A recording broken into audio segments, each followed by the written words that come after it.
Hello,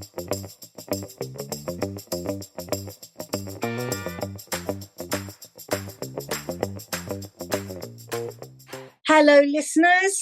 Hello, Peter. How are you today? What have you been up to? Hi, Twinny. Yeah, all good from my point of view. Thanks. I'm off to Budapest for a few days tomorrow to visit a school out there and help out with some safeguarding training. So that should be interesting. It's meant I'm missing out on a couple of cricket things. Today is Schools Day at Taunton, and there are over 1,000 kiddos in the ground watching Somerset women take on Hampshire women. So that will have been a great occasion. I'm sorry to miss that. And I was also joining Sir Stuart Etherington and his rather famous Not Much Cricket in the Afternoon Club, who meet up for a cricket match and as the name implies, don't watch very much cricket, but consume rather large amounts of alcohol and listen to Sir Stuart's views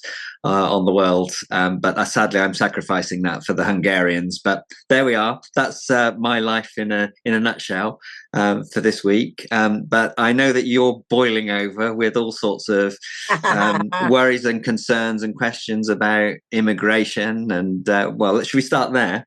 Yeah, let's start there. Yeah, that's a great way to describe it, boiling over. I feel like I'm boiling over most of the time at the moment. Yeah, there's a couple of things about this whole immigration business. One thing is about the language that's being used. And in fact, we've referenced the lovely Simon Lancaster several times on this. But, once you start calling immigrants strangers, it's a very, very slippery slope into calling them other things. So I'm referring to Keir Starmer's speech yesterday about Labour's approach to immigration, and when he talked about we're in danger of creating an island of strangers. And I've got to be honest, it really, really, really pissed me off. And what annoyed me about it is that, what does he mean by an island of strangers? Anybody I don't know is a stranger to me. They might have been born and bred and have 20 generations back from Cardiff. They're still a stranger to me if I don't know them. So I think to frame it so that immigrations are strangers is just it's a very odd, peculiar way to do it. And also because it obviously, I'm sure you've seen, but it does smack ever so slightly of Enoch Powell's Rivers of Blood.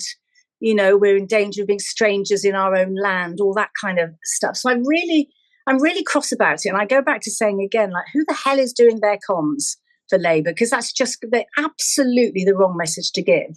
So that's the first thing about language and how dehumanising it can be. But the second thing is I must be amongst the minority. Whenever I hear all this stuff about too many immigrants in the UK, I'm thinking, no, there aren't. On what basis are you saying that? Compared to what? Compared to what figure? And when I looked up in my fury, because you know me, Peter, I like to go and look at the data. When I looked up, about is immigration a problem in the UK, there is hardly any evidence to say that it is. All the evidence is brought from public opinion, because something like, I can't remember the stats now, but 70 or 80% of the UK population think immigration is a problem. Or just because they think it's a problem doesn't mean that it actually is a problem. And then things to do with population statistics. But statistics are only relevant in context. So I must say, this is why I do agree that they haven't set a target for it, because I think that's ridiculous. You can't possibly say what the ideal thing is. And I just don't get it. And all the stats about,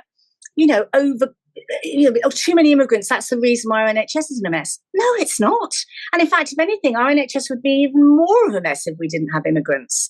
The immigrants are not responsible for the fact that trains don't run on time, or that you can't get a GP's appointment or anything like that. So I find myself just livid and wondering, what the hell country am I living in where we're talking about immigrants as strangers in that way?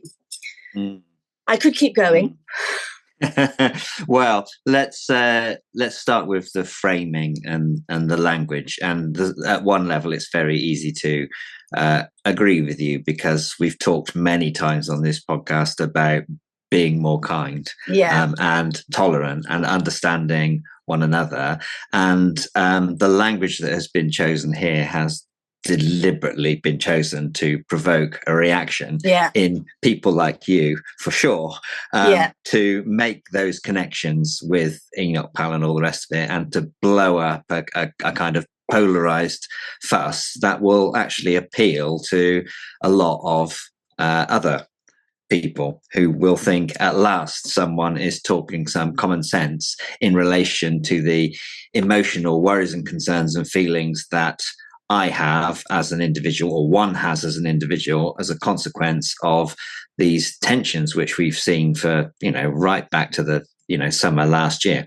And at the risk of provoking you a bit further, it's all very well for you to sit in your comfortable house and say you don't see a problem with what's going on in terms of who's coming to the country and housing and jobs and all the rest of it. You might feel differently if you were unemployed in Boston, Lincolnshire, and living in towns which are increasingly polarized by groups of people choosing to live with one another in their own communities and not take the time to know and understand one another. And we've seen this flare up in the past in some of the Lancashire mill towns, for example. And how does one acknowledge and understand, wherever it's being fueled from, the worries and concerns which people have, and make acknowledge that something is not quite right here. Now, the solutions could be many and varied, and if you believe there should be more immigration than we're having at the moment, you're going to arrive at a very different set of actions than the ones that Keir Starmer announced yesterday. But I think that's some of the context that any government we have at the moment has to acknowledge the tension and concern that a lot of people are expressing wherever it's fueled from. Discuss. Yeah. Well, so I'm going to start by saying that a lot of it's bread and circuses. So when you talk about people's legitimate concerns, they're only legitimate because they're a concern. So any concern I have is legitimate because it's my concern, but it doesn't make the thing I'm concerned about true. It doesn't make it right in the place. It makes it about your perception. And so what happens is and we see this happen every single time because immigration's been an issue for decades and decades, actually centuries probably. And there's psychological explanations for that, which I won't go into now, but I did some of that when I did my degree. But right. It's so much easier to distract from the real issues facing the country by getting people riled up like, yes, there are too many immigrants, than actually to talk about, what the real issues that are facing us, like things aren't working properly, like the uneven distribution of resources. So a lot of the challenges with the NHS, for example, are not the fact that the whole thing's broken, it's just it's not evenly distributed. So places that are poorer have less access to that kind of care than places that are richer, for obvious reasons. The places that are poorer very often attract more people with an immigrant background, for example. So I think it's a clever distraction because now we're not talking about the poxy trade deal with the States, which actually isn't particularly good, frankly. We're not talking about all the other key issues that are going on. We're not talking about the things that other people are generally upset about. So it's distraction tactics. And the other thing is it's clever because what it does is people conflate immigrants with asylum seekers. And so what they do is they have this picture in their head of people who don't deserve to be here. But immigrants have been given the right to come here for all sorts of reasons, for good reasons. And you just take I could bang on about this for hours, Peter, but take our universities, for example. Foreign students coming over and bringing with them loads of money has helped to hold up our education institutions, particularly universities. They're facing massive crises at the moment, and I bet you any money that a lot of that is because fewer people are now choosing to come or finding it harder to get into a UK university from overseas than from before. And then the other thing I was talking with a friend about this at the weekend, but conflating immigration with asylum seekers and then all these kind of illegal migrants, which is what people do. They do conflate them, and also completely forgetting the fact that you can't claim asylum in a country unless you set foot on that country's soil. So that's why they're coming over in the boats, because there's no other way of claiming asylum. Anyway, I was mixing up a couple of different things. Yeah. So I'm not a cheerleader for the language that has been used here, and it's not my job to defend government policy, and I'm not a party political person in any way. Having said that, and in the spirit of having a kind of conversation about this. I think that the Prime Minister was very careful in his speech to distinguish between illegal migration and legal migration, and in fact has been criticised for saying nothing about stopping the boats and all that asylum seeker stuff.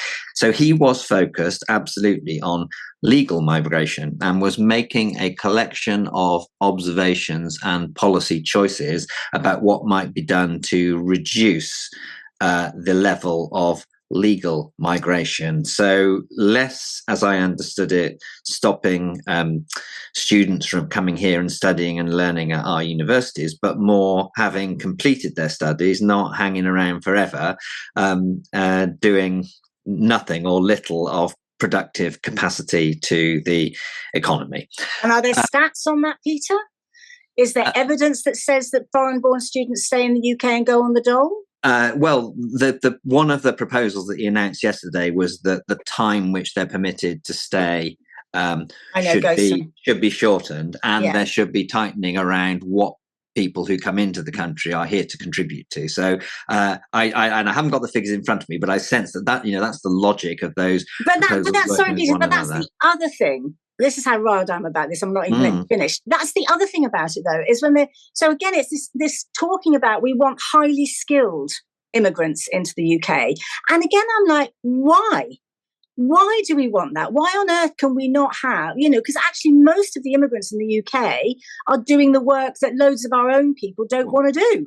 British people don't want to do, care and health, for example. Okay, so let me tell you a story about that. And I hope that Wanless Jr. won't mind me telling this story. So this is a personal experience. But when he left education, he was really fired up about going to work in the care sector. And the thing he enjoyed more than anything else at school was volunteering in a care home and working with elderly people and entertaining them. And my goodness, they really enjoyed having someone who was male and young in these homes who would talk, especially to the blokes, about things which they were interested in. So that was his career choice. He was going to go and work in the care sector. Not surprisingly, he got a job very, very quickly, and he was straight into 12-hour shifts. That was his working pattern, 3 12-hour shifts in a 7-day period with almost zero training. Yeah, that's awful. No support, and it wore him out completely. And I remember him describing how the residents really liked him, but the managers didn't because he was too slow when it came to rubbing cream on the boils of the old ladies' bottoms. And that was what he was being asked to do. And that is a complete loss to the care sector forever. And they continue to churn through loads and loads of people, and they're hooked on the drug of low-wage employees. And it's not surprising that British people won't do these jobs if that's the experience they get when they're brought in. So I feel a bit like I felt when we talked about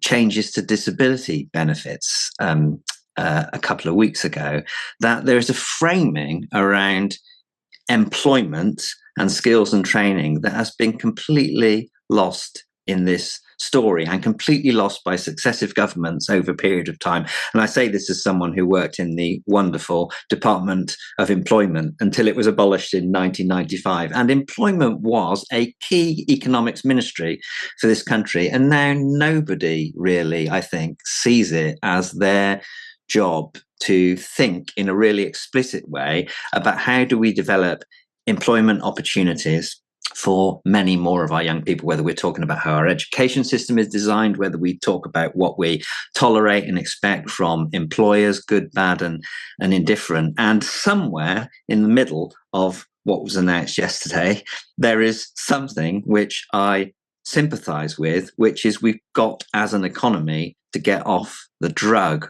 of ever-increasing numbers and the churn of low-wage people coming in from other countries doing jobs which are not really fit for people to do. So there's there's another go at arguing with you without accepting the language of the speech. Yeah, although, I mean, that's a good point. And, I'm sorry for Bertie. That's a crap experience, but that's about the employer, and how they were treating the staff. That's, is it a systemic thing? It probably is, actually. It is, I think. Yeah, it probably is. You're right. But I think there's something, because actually, you're right, Bertie didn't say because he got worn out. But again, I can't remember the stats, but there's actually a very high turnover of immigrants in those jobs as well.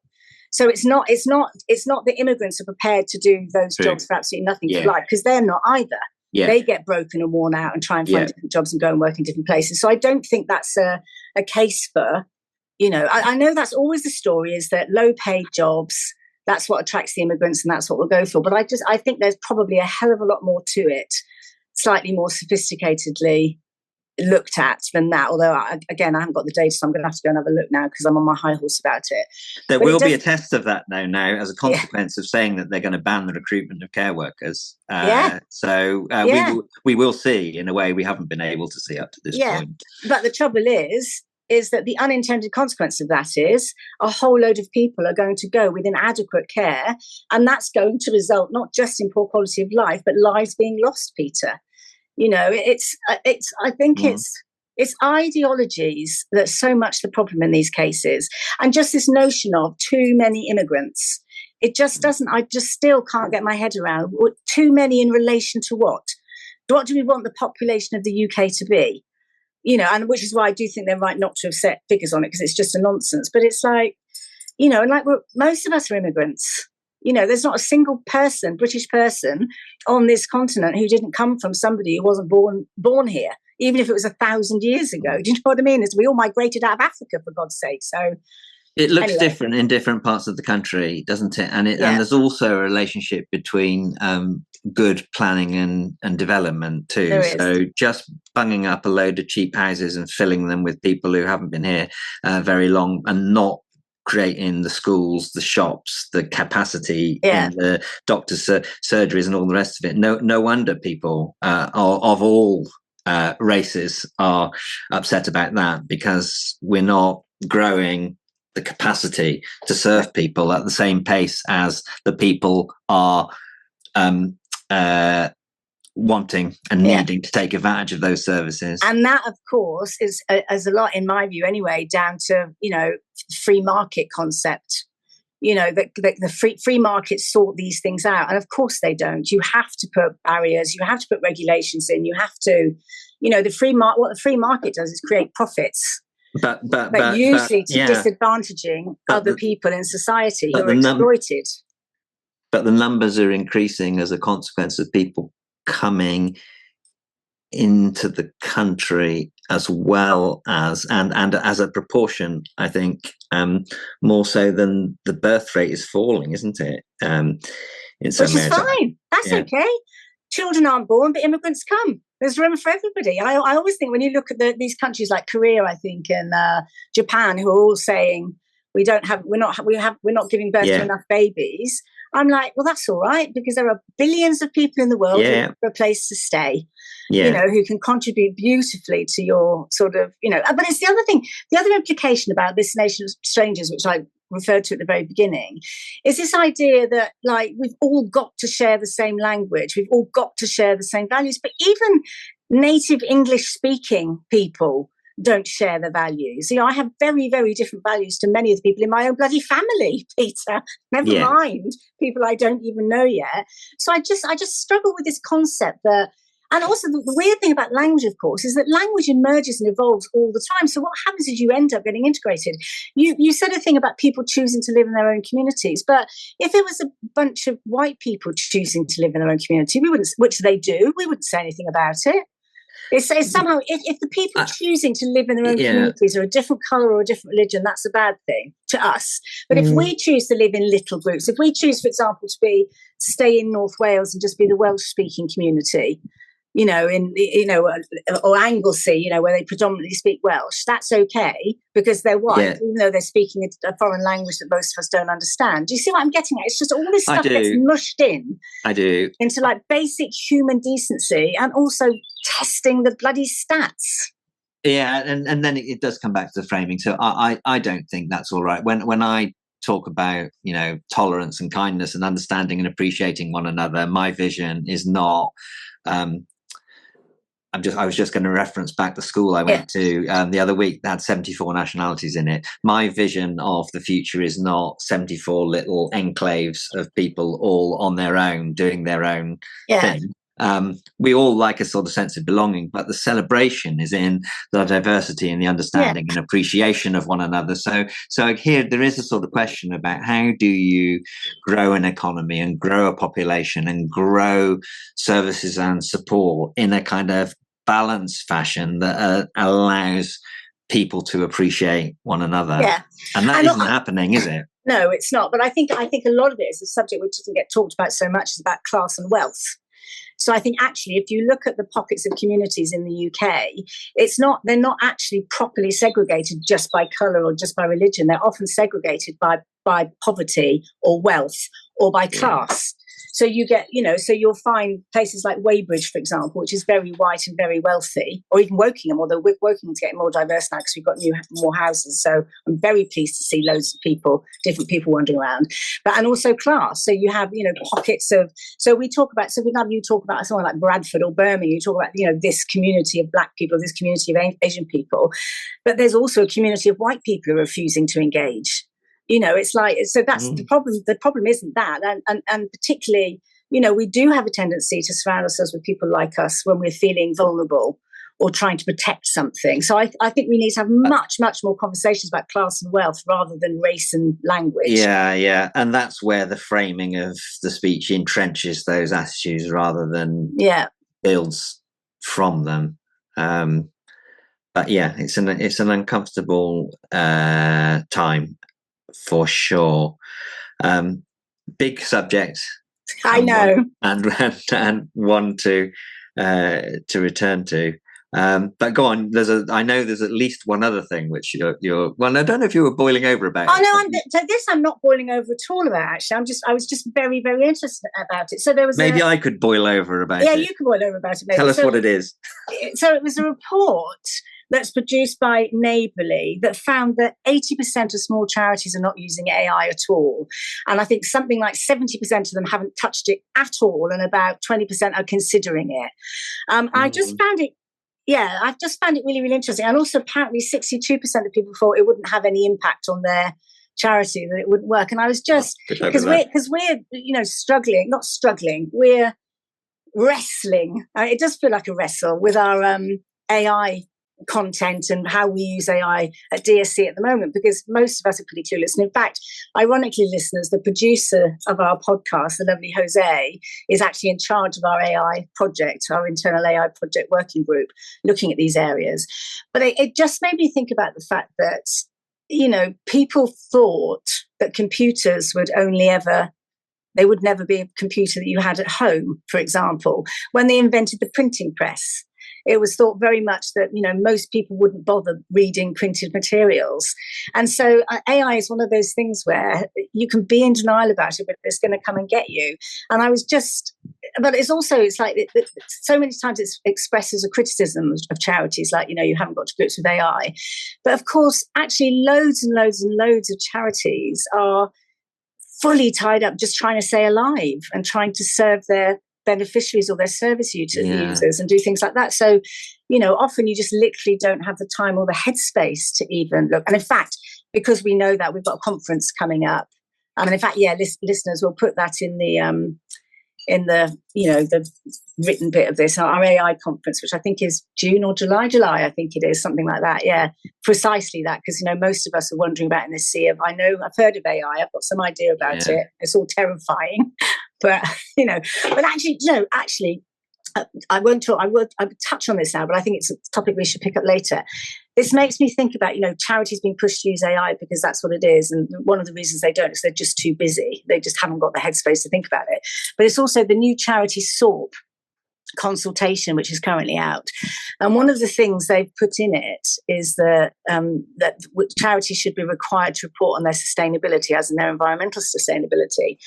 And looking at that, I find that quite problematic, because actually, are you actually, so once you've required charities to report on it, it means they have to do something about it. But are you then putting trustees in the position of making spending decisions out with their charitable objects?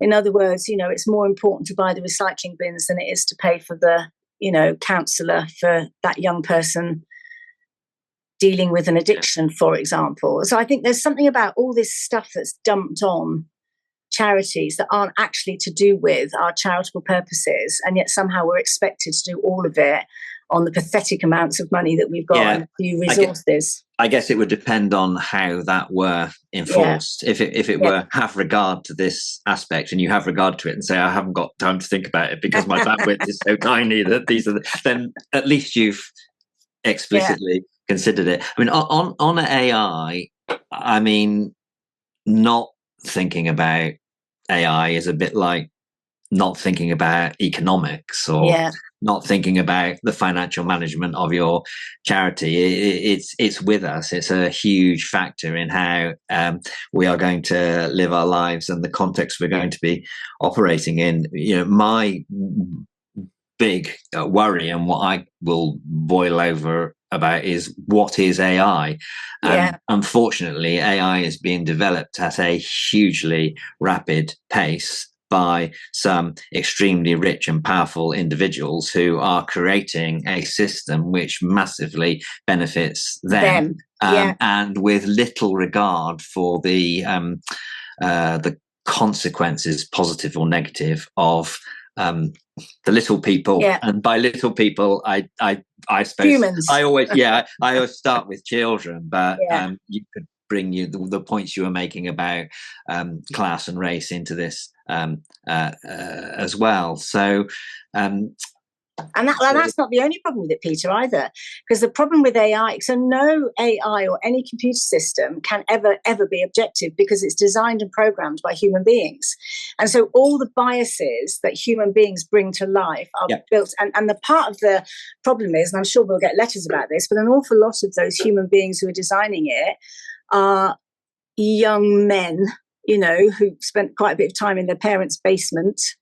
Do you know what I mean? Playing computer game. I mean, I'm being very dismissive here, but because there's a massive inbuilt misogyny into AI and into general internet-y stuff anyway, which has been effectively programmed in. Well, it generates from what it already knows, yes, exactly, as opposed to forecast what comes to the future. And there's a really great piece of work so I'm a trustee at the Five Rights Foundation, and we've just recently launched this Children and AI Design Code, which is a framework for organisations to think about if they are producing products and services.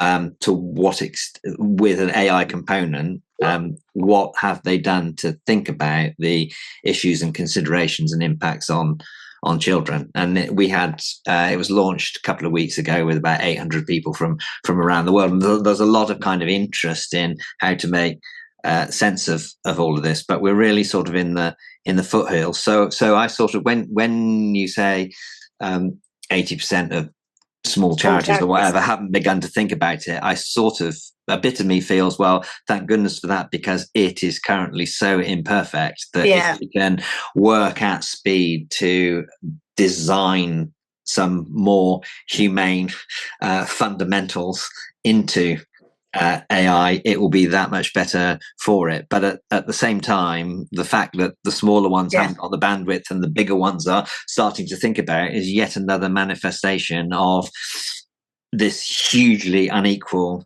development of a facet of our businesses, which is going to transform. It's going to get us whether we like it or not. So that report you just showed, Peter, is that available online? Because I think that's something listeners might be interested in. And certainly I know José, as being in charge of our AI group, would be super interested to have a read of that.